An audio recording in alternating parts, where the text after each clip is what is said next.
You probably have 1,001 questions when it comes to the 14-day method. Now I'm gonna answer some of the most common questions so you too can knock the credit bureaus out. But if you have some specific questions, make sure you drop it in the comments so I can answer it too, so you too can knock the credit bureaus out. So the first question we got is, do I need the entire account number?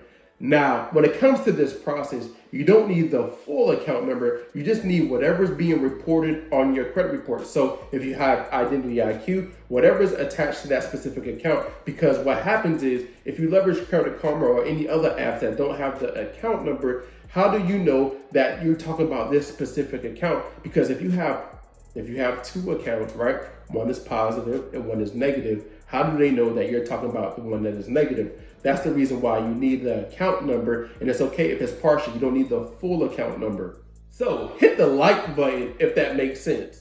So here's the next question. Will it reappear on my credit report? Now, when you remove these accounts off your credit report, yes, it has the possibility to be put back on your credit report. Here's why. These collection agencies might sell it to another collection agency, and that collection agency might put it back on your report. And when you remove accounts from your credit report, you still owe the money. I want to say it again. You still owe the money. So what you want to do instead is when you get it off of your report, you want to set up some type of payment arrangement. And it doesn't have to be for the full amount. You can negotiate. Now, once you negotiate, pay the debt off. Now it's off your report. You permanently don't owe the money. Now, if they put the debt back on your report, you want to go talk to a lawyer, because now it's affecting your credit score. And since it's affecting your credit score, it's affecting your lendability. So what you want to do is go talk to a lawyer, all right? If they do put it back on your report after you paid everything off. So another common question I see is, how many times can I actually file a CFPB complaint? Now, when it comes to filing a CFPB complaint, you can file as many times as the one is closed out. But what you don't want to happen is continue filing the same one over and over and over again, all right? What you want to do is get more documentation of Experian or TransUnion or Equifax violating your rights. So what you want to do instead is send a letter in, all right? Now, they're probably going to violate some laws and then send another letter in showing that they violated some more laws, and then file a complaint with the CFPB and showing that, hey, they broke this law, they broke that law, hey, they violated this law. Now you have more evidence to back up your case. Now, when it comes to the CFPB, it isn't 100% guarantee, but you miss 100% of shots you don't take. So you can leverage the CFPB to help you remove some of these accounts from your credit report, all right? So the next question is, the credit bureaus replied back and said they need 60 days. What should I do? Now, what you should do is nothing, all right? You should do nothing. Here's why.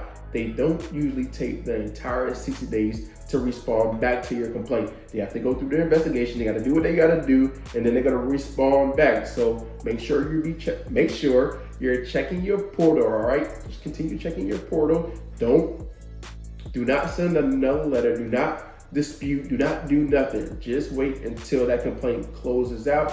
Then you want to send your next letter or file another complaint based on what happens, all right? So just wait. Be patient. Now, another common question I see is, they only removed everything off my Equifax report. What about the other two? Now, first off, I want to say congratulations to knocking the credit bureaus out. But when it comes to the other two, Experian and TransUnion, if you only got a few things removed off your Experian TransUnion credit report, hey, just be patient. Just wait till that complaint is closed out. Then what you want to do is send a letter in, right? Because Experian, TransUnion, Equifax, most likely, Experian, TransUnion, send a letter in, most likely going to violate your rights, all right? So send a letter in, and then they're going to violate some of your rights, right? And then based off of what happened with that letter, send another letter in. They're going to violate some more laws, and then file a complaint with TransUnion or file a complaint with CFPB talking about TransUnion and Equifax, all right? Now, if your goal is, I want to let you know that, hey, if you got everything removed off your Equifax report and your credit score is amazing on your Equifax report, I want to let you know that, hey, there are banks that only pull from just Equifax. They only pull the Equifax credit report. So you can leverage that to, let's just say, if you're trying to get a car loan, you can go to a bank that only, or a credit union that only pulls from Equifax, all right? Or if you're trying to get a personal loan, business credit card, you can go to one of those banks that only pull from Equifax, all right? And then once TransUnion and Experian cleaned up, then you can leverage banks that only pull from them specific credit bureaus. But if you're trying to buy a house, then you have to wait till all 3 credit reports are all cleaned up so you can qualify for that house that you want, all right? Now, the next question is this method legal and safe? Now, I want to let you know that I'm not a lawyer, all right? I'm just here to show you your consumer rights, all right?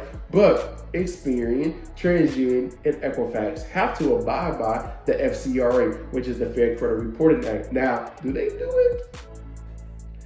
And the collection agencies have to abide by the FDCPA, all right? Now, do they do it? All right, so what we want to do is hold them accountable. So by leveraging the laws, right?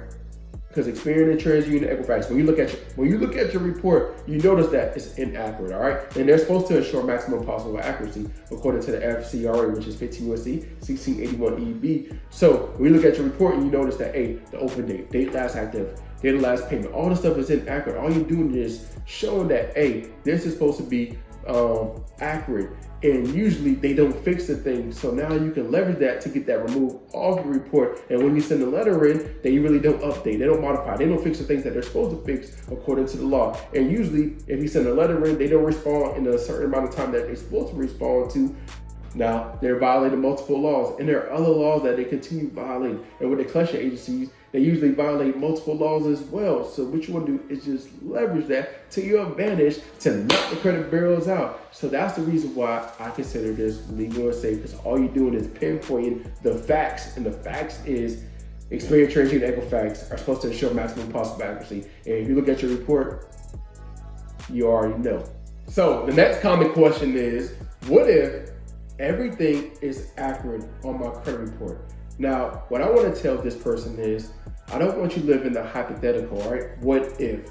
Did you actually look at your credit report? And if you haven't, go get your credit report. I'll have the link in the description for you. So what you want to do is look at your report, and 9 times out of 10, you're going to see the inaccuracies that I'm talking about, right? The open date last active, date of last payment, all of these stuff is inaccurate. Don't live in a what if, because if you live in a what if, then you're not going to actually take action. So take action, look at your report. Now, if your credit report is actually 100% accurate, probably not, but if it is 100% accurate, then what you want to do is, I will tell you how to take a different approach, because the approach I tell everybody is, you're going to leverage these specific laws because usually that's what they violate. All right, so you got to take a different approach, but I will tell you to go order your annual credit reports. And 9 times out of 10, when you order your annual credit reports from Experian, TransUnion, and Equifax, it's probably going to be inaccurate as well. All right. So the next question is, what should I do if this method doesn't get results for me? Now, like I said earlier, we actually got to try this first. It's free. The only thing you pay for is your time and getting your report. But try this out first. Now, most of the time, or sometimes, you won't get the results that you're looking for. So what you want to do is go grab the free secret letter. Go get the free secret letter. Go send it to Experian. Go send it to TransUnion. Go send it to Equifax, all right? Now, what's going to happen is Experian, TransUnion, and Equifax are going to most likely violate your rights. So now you have documentation of them violating these specific laws, because 9 times out of 10, when you look at your report, you saw that it was inaccurate. You said, hey, go investigate the completeness of accuracy because whatever, right? Now, they're supposed to update it. They're supposed to modify. They're supposed to fix certain things according to 15 U.S.C. 1681 I, all right? The procedure that they're supposed to follow. But they don't follow it, all right? So now you have more laws. And not only with that, they violated 15 U.S.C. 1681 I-7, S-2, and so many other laws. So what you want to do is now file another complaint based off of all the other laws that they violated. That's going to help you get your desired results. So go grab the free secret letter. And if you have any more specific questions, that I didn't answer, drop it in the comments and I'm going to answer your specific question, all right? But make sure you ask your specific questions so I can help you to knock the credit bureaus out.